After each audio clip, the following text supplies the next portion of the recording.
Look what came in the mail. This is gonna be fun. I love opening boxes.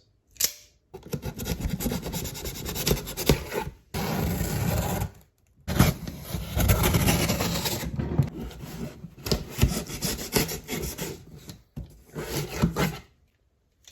at this.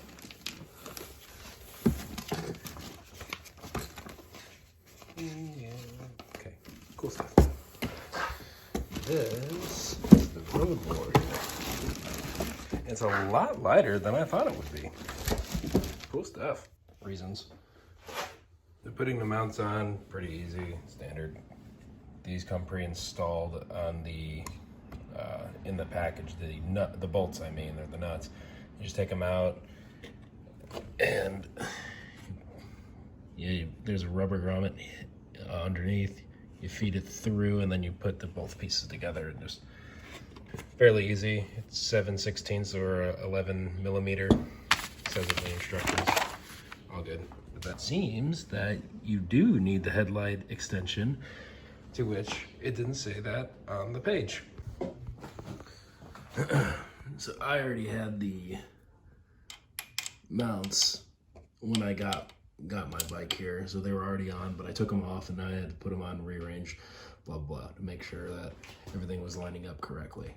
So I got it on because I had to keep taking it off, putting it back on, making sure this closed properly, and making sure there's no gaps when putting it on, and all that fun stuff, and make sure these little tabs stay down. To tighten where it clamps down, 32 Allen I was using. I didn't buy a windshield yet. I'm gonna buy one, or I'm gonna measure it out and see which one I would probably need and do that. However, this, so it's not flush mounted, and that's what I was alluding to when I saw in the instructions that it needed it. I think it still looks fine, but I'm not gonna run with it without the extension block yet. Another one. Another box from Memphis Shades. Get to work. This is the 13-inch vented windshield. Went with 13 because I measured it to be like that, but we'll talk more about measuring in a little bit. And I just noticed it came with some windshield cleaner. I did not know it would. That's kind of cool. No one ever said that in their reviews. Little instructions on how to keep it clean and all that. And the red bag was the hardware. Very nice. So let's get to it. So this is the bolts that come with the windshield, but no mention of this washer. It did not come with any instructions, which I thought it would, but I mean, obviously it's pretty self-explanatory. It's just nut on the outside or the inside. Also found this on JP Cycles, a video. Do not tighten this with a screwdriver is what I've been told. If you do, tighten it ever so slightly or else it breaks, because these are, I guess, not heavy duty. And for my own sake, I went ahead and did one with the nut on the outside and with one on the inside. This one sits more flush than that one. Obviously these are definitely what my hand do? These are thumb tight, so whatever, I don't know. I guess if you have that little washer on the inside, it scratches the inside here, but I guess it's up to whoever. Alrighty, and here we go. Ow, it's hot. I don't look too bad.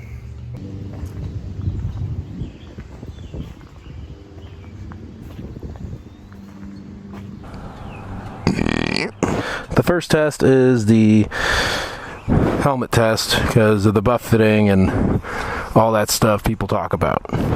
I didn't want the fairing just for the wind deflection.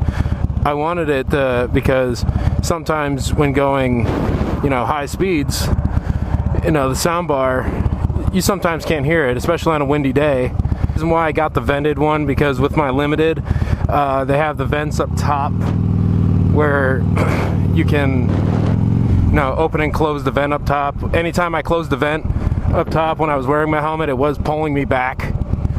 So that's why I went with vented, because I always kept that vent open. But alrighty, let's go. Let's get it.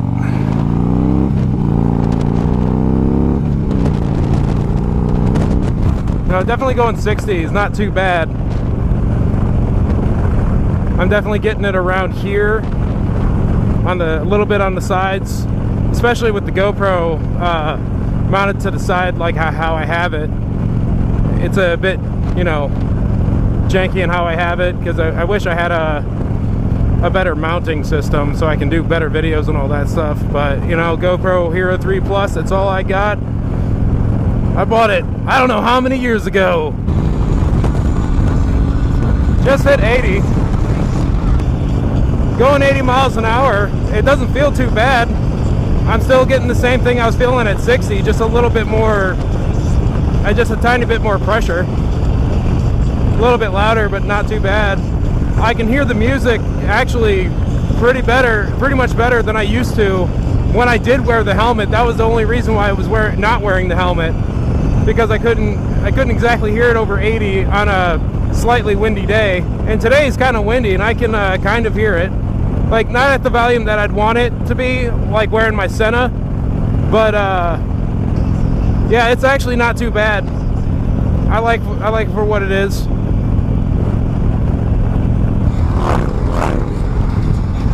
So I feel the wind like over here, kind of like it's on top of my head a little bit, but when I stick my hand up, I don't know if the camera's catching this. Obviously it's coming right there, but like where it's on my head, it's like raising the top of my head on my helmet, and I'm still going 80 and I just didn't realize it. This is gonna make me go faster without realizing it, and that's actually kind of nice, especially for long trips. But here's the thing that no one ever talks about. Sorry, I've been talking with the visor up. Here's the thing that no one ever talks about. Their height, and they always talk about what bike they're on, but they don't talk about like where you are on the bike at the same time. Again, I bought this thing before I got my Saddleman, and I just got the Saddleman today, and this windshield. So I could be at a different height than I would be on my stock seat. I could be talking a different tune before I got the seat today. I'm excited that I got my seat. Fantastic. I plan doing a saddle soar to Hell, Michigan, all the way around to Joliet or around Chicago, and then back home. It's about 1,100 miles. I already mapped it out. I'm all gonna be gravy. It's gonna be fun. At least I hope so. I hope I get to Hell, and I hope I get to the gift shop before, you know, it closes. But to do that, I had to leave at like 2 in the morning, which is not unheard of when doing a saddle soar or any of that stuff. So it's like, you know, fuck it, why not? But I was waiting for the windshield, I was waiting for my seat. I got both now. I want to get new foot pegs. So the seat height is definitely different than my stock height. I believe I sit up higher by like half an inch. And I was gonna do my Memphis Shades review on my stock seat too, but I think that's irrelevant because I have my new seat. Why would I do that? A lot of and I guess a lot of people with Dynas, not specifically wide glides, obviously, already have a different seat before they get a fairing. But if they keep the stock seat before they get the fairing, I mean, I guess this video could help them, but it's not going to really help them. I don't see a lot of people doing this with a wide glide, mainly because this is more of a T-bars type style, and I think I might go ape hangers, but I'm still debating on that anyway. T-bars seem like they would fit me better, but apes are just kind of like they would also fit me good too. I'm not 100% sure what I want to do yet, but I'm 6'4". On a wide glide. That's one of the reasons why I got one, because it already had the forward controls and all that. But again, I still kind of feel cramped. Anyway, that was another fucking tangent. But I'm 6'4". I test rode the wide glide, and I never knew the standing height of the wide glide. And when I got this thing, it felt like it was lowered because I was on unlimited for so long that I just didn't think that. I was like, wow, this is very short. I think that's what makes the fairing a little bit different than other bikes, getting them, and that's what made it really hard for me to choose a windshield. I've seen other people like get the windshield and they're almost my height or at my height. They have the 15-inch, and then I see one guy's video who helped me decide a lot. His video definitely saved me, gave me a lot of information to what I really wanted, and I was like almost convinced to go with an 11-inch, but I still didn't trust it. I still couldn't trust that small of a windshield because obviously I'm looking at all these other YouTubers who have these. The people who the channels that help me in their videos in the description.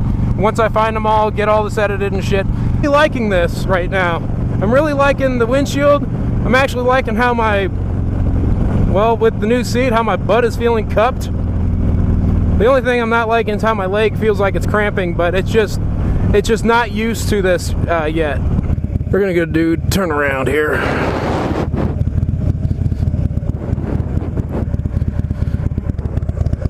That's the review with the helmet on so far. I'm not really, obviously don't have really a way to film with my helmet off. Eventually I'll find a way, but even then I'll probably do it with my phone, but yeah, we'll figure this out. But so far, really liking it. I figure, why not?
Every bike is different that has this fairing, and you know, every person's different. Again, I don't know how many times I said it. I am 6'4". My pants inseam is 34. 34 length.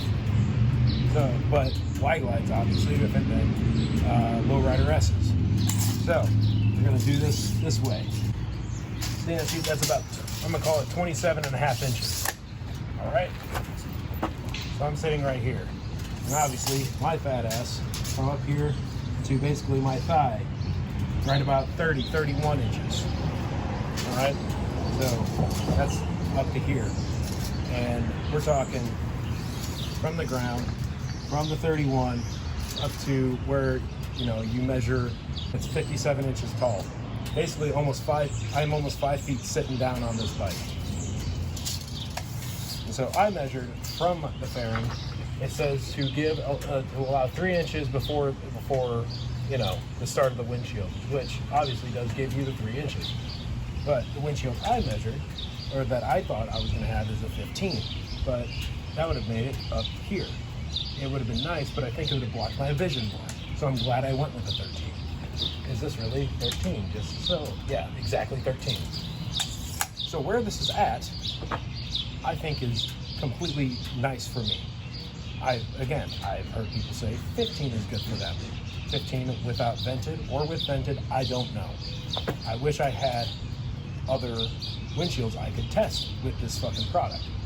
But I've also heard people work with Memphis shades with the windshield, but they didn't like because they get too much head buffeting, and so they were cool about returns and sending them a test piece. But obviously, I'm not a person of any sort to be like, send me some test shit that I can make a decision and, waste the shipping time on you. So I'm glad I went with this the first time. If I did have a problem, I think I would have returned it and then tried again. But I've heard the shipping can get fucking stupid and expensive. So I realized I didn't record an outro for this video. So if anything, yes, I really do like the fairing for what it is, and I think it's a great addition to what I have on the bike, and I think I will remain to keep it. I don't know if I'll change out the windshield for something different or try to test something out. However, I did not mention this, that cleaner that came in with the windshield. It fully states that do not use Rain-X on this plastic. It will hurt, destroy it, or do something with it. To be fair, I don't know. I'm not 100% sure on if it would or not. I'm just going to take their advice and say don't. As much as I use Rain-X on almost everything, I didn't think that you could or could not use Rain-X on it. So I guess I'll just use the windshield cleaner on it. But when it rains, the only reason why I'd use Rain-X is so it beads off. But I don't know, I guess not. But thank you for watching. Catch you in the next one.